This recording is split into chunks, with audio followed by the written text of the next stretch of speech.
Eu acho que Eiichiro Oda está assistindo às polêmicas que está rolando nos Estados Unidos com os famosos. Afinal de contas, agora nesse capítulo, tivemos o falso deus do sol simplesmente querendo ver Nami sem roupa. O que é que está acontecendo aqui? Eita, maninha! Danada!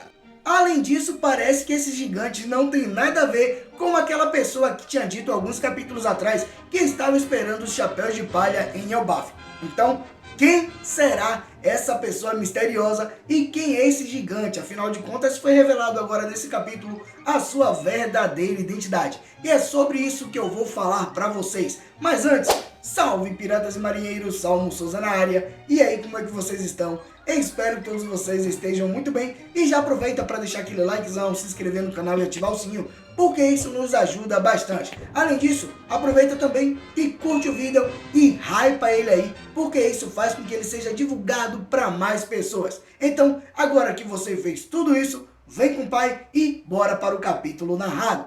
O título do capítulo 1129 de One Piece é Bonecos Vivos. Na página 1, vemos a história de capa de Yamato, volume 16. Na capa, Yamato encontra Otama, que está treinando com Shinobu na Vila Amigasa em Kuri. E pelo visto, Shinobu engordou novamente. Podemos ver a seguinte frase aparecendo: treinamento ninja contínuo na Vila Amigasa.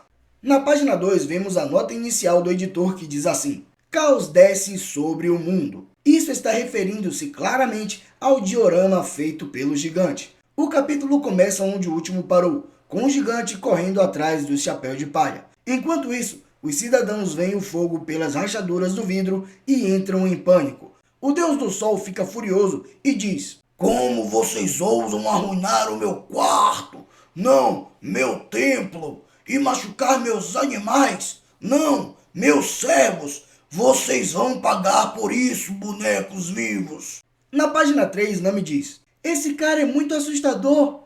Zoro fala: Deus? Ele parece mais um demônio.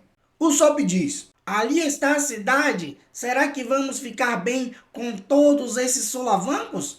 Luffy pergunta: então tudo isso é feito com aqueles blocos? Com isso, Luffy fala para Scat, que é o gato gigante, para evitar destruir as construções, já que ele não quer arruinar o trabalho de Lego do Deus do Sol. Dessa forma ele diz: pule por cima deles, gato! Os moradores veem o que está acontecendo e falam: uau, Scat-sama! Luffy fala: esse cara se deu muito trabalho construindo tudo isso, então vamos escapar sem quebrar nada.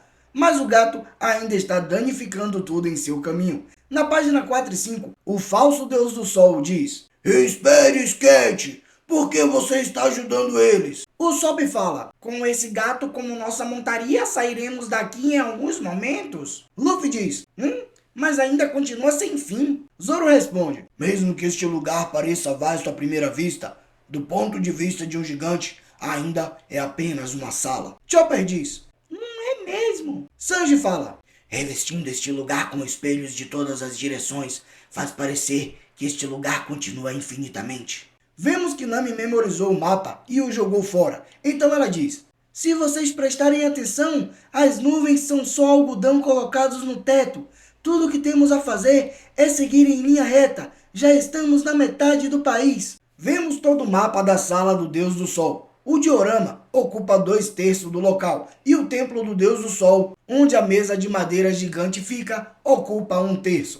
O castelo Big Stan está no meio do diorama. A cidade, floresta e o rio ficam na parte de trás do diorama. A árvore gigante está presa no fundo do espelho. Ela não está completa e só tem metade. Na página 6, o falso Deus do Sol diz: entendo, então vocês viram o mapa e perceberam o truque deste lugar. Esta sala foi originalmente construída como uma cela para um gigante. Vemos que o gigante está usando o termo samurai como Seixa e Degozaru. O falso Deus do Sol lança uma rede pretendendo prender os chapéus de palha. Então Zoro diz: uma rede?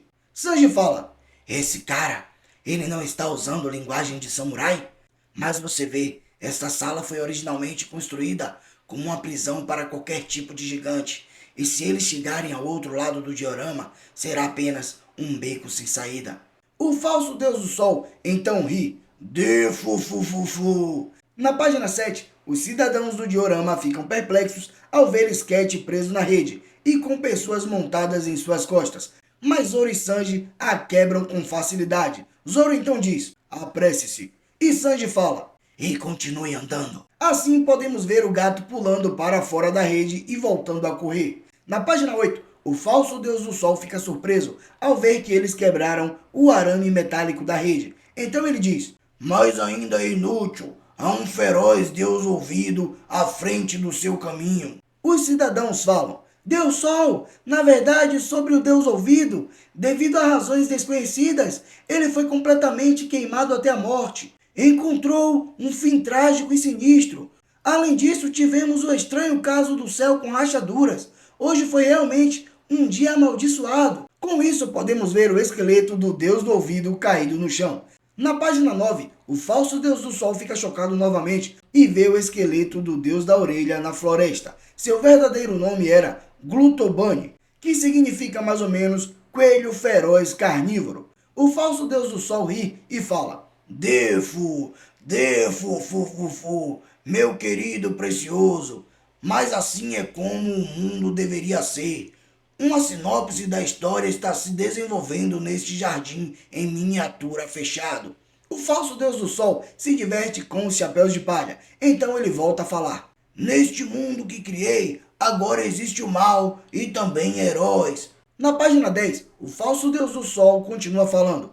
A história está sendo feita. Este é o charme único do mundo em miniatura que criei. Os cidadãos estão conversando entre si, dizendo que esta é a chance de sua fuga. Luffy fala, ei, do que aquele cara tá rindo? O falso Deus do Sol diz, vocês já estão nas minhas mãos, mesmo que a Girudinho os reconheça, isso não importa. Vemos o Sop usando seu ataque. Técnica secreta, estrela verde. Na página 11, ele continua, bomba de caveira. Com isso, vemos que ele quebrou o espelho com sua Midoribushi, mas não a parede que tem atrás dela. O Sop então diz, hein? Como assim? Não funcionou? Mas o vidro quebrou. Essa aí atrás deve ser uma parede bem resistente. Luffy fala, certo, deixe isso comigo. O falso Deus do Sol diz, bonecos imponentes lutando e avançando contra o destino. Magnífico! Desespero niilista também é o que compõe o mundo. Frustração decepcionante também é história. Na página 12, o falso Deus do Sol continua seu discurso semelhante ao de um otaku. Ele usa muitas palavras e termos japonês arcaicos. Então, vemos ele falando assim. Agradeço a todos vocês por terem vindo até mim. Luffy Tazou, Zoro Tazou, Nami Tazou, o Sol Tazou, Sanji Tazou e Cho Tazou. Ao ouvir isso, Nami diz, ei, espere um minuto, como aquele cara sabe sobre nós? Chopper fala, o que é um Tazou? Vemos Luffy se preparando para atacar, enquanto ele diz, beleza, vou abrir um buraco neste mundo agora. Luffy estica o braço esquerdo e o transforma no Gear 4. Mas dessa vez, Luffy transforma apenas o braço e não o corpo inteiro, como fazia no passado. Aqui temos uma pequena observação para vocês, galera. Tazou é um antigo sufixo honorífico japonês que hoje em dia é usado por afeição para personagens de mangás e animes. Na página 13, Nami fica muito irritada com o Deus do Sol e fala com o Sop. Ei, Sop, um desastre natural não é culpa de ninguém, certo? O Sop responde, hã? Quer dizer, sim, como terremotos, inundações ou raios. Ninguém vai culpar alguém por essas coisas. Nami então volta a falar. Aquele cara, ele nos forçou a passar por todo esse horror. Para ser honesta com você, ele me deixa com muita raiva. O Sop responde. Bem, isso é verdade, mas não devemos entrar em conflito com os gigantes. Sanji entra no meio da conversa deles e ele está chorando com uma cara furiosa. Então ele diz. Entendo sua raiva, Nami-san. Sinto um profundo ressentimento constante por aquele cara. Eu estava pensando nisso. Aquele desgraçado mudou as roupas da Nami. Vou pulverizá-lo, aquele bastardo, com os meus pés. Nami então diz, você não precisa fazer isso, Sanji, mas certamente o julgamento divino cairá sobre ele.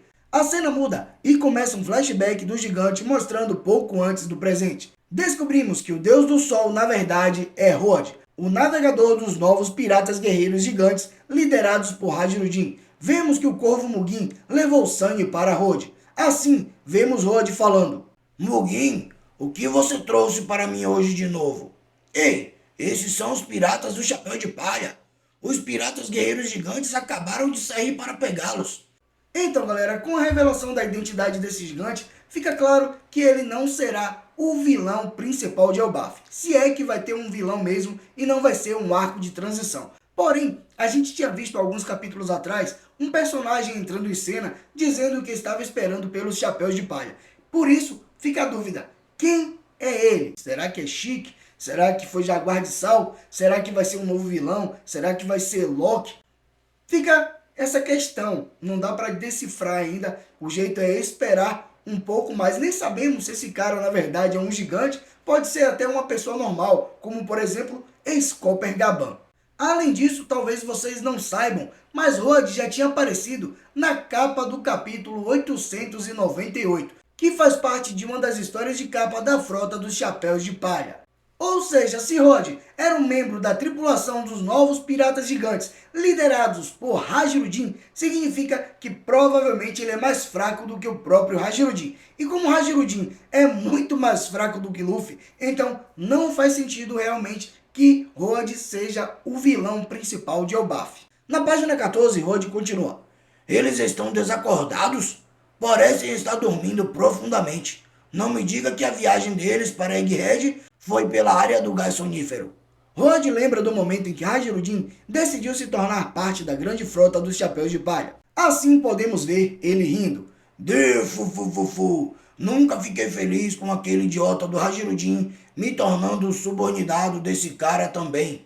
Eu, um membro orgulhoso dos novos piratas guerreiros gigantes, como um subordinado desse cara? Os guerreiros de Elbaf, os mais fortes deste mundo, submetendo-se a um humano insignificante. Ele não tem orgulho? Rod segura Luffy e Nami na palma de sua mão. Ele gosta muito de Nami e ficou animado quando viu o corpo dela. Rod então volta a falar: Olha esse corpinho fraco, mas essa pode ser minha melhor garota, Nami Tazo. De repente, os Chapéus de Palha começam a acordar, mas Rod usa mais gás sonífero para que eles voltem a dormir. Assim vemos ele falando: Preciso que todos vocês durmam mais um pouco. É melhor ficarem desaparecidos e continuarem vivendo comigo. Da próxima vez que vocês acordarem, Defufu, vocês ficarão para sempre presos a este lugar, incapazes de sair. Outra coisa que eu achei estranho foi: olha só como é fácil derrotar um Yonkou que tenha comido uma Akuma no Mi, ou qualquer pessoa que tenha comido uma Akuma no Mi. Só é você jogar uma bomba com gás sonífero diante dela, depois que ela respirar o gás, só é pegá-lo e jogá-lo no meio do mar. Assim ele vai afundar no oceano e vai acabar morrendo afogado. Então eu fiquei pensando, será que se no lugar de Luffy fosse um Kaido, uma Big Mom, um Barba Branca, eles teriam simplesmente dormido nessa situação? Afinal de contas, Luffy acabou cochilando e não estava nem aí para mais nada. Eu já tinha visto algumas cenas de Barba Branca simplesmente usando o Haki da observação, mesmo dormindo. Por exemplo, quando Ace tenta atacá-lo, e aí ele acaba acordando e consegue desviar do ataque e consegue contra-golpear Ace. Por isso eu fiquei nessa dúvida, afinal de contas, se o gás sonífero tiver um efeito muito grande em qualquer pessoa, significa que ele pode ser uma arma poderosa a ser usada para derrotar qualquer um no mundo de One Piece, principalmente os usuários de Akumas no Mi. Na página 15, a cena volta para o presente. Rod então fala com os Chapéus de Palha: Defufufufu, vocês terão benefícios se permanecerem desaparecidos para sempre comigo. Eu não suporto estar abaixo de vocês, mas reinando acima por outro lado. Enquanto ele fala, vemos uma nuvem de tempestade aparecendo em cima de sua cabeça. Assim podemos ver Nami falando: Está pronto, Zeus! Zeus responde: Pode contar comigo, Nami! Rod olha para cima e vê nuvens de tempestade. Então ele diz: Ei, eu não me lembro de ter feito isso. Enquanto isso, Nami aproveita para atacá-lo. Assim vemos ela falando para Zeus: Aqui vamos nós então! Hai-tei! Vemos uma forte onda de choque atingindo o gigante, que então grita de dor: Oh! Nas páginas 16 e 17, vemos Luffy falando: É triste ter que partir tão cedo desta terra dos blocos, mas... Gomu Gomu no! Zoro fala, finalmente estamos saindo, hein? Sanji diz, Isso foi bem feito pra você, seu gigante pervertido. Usopp fala, Por favor, que seja o Baf do lado de fora. Luffy continua com o seu ataque.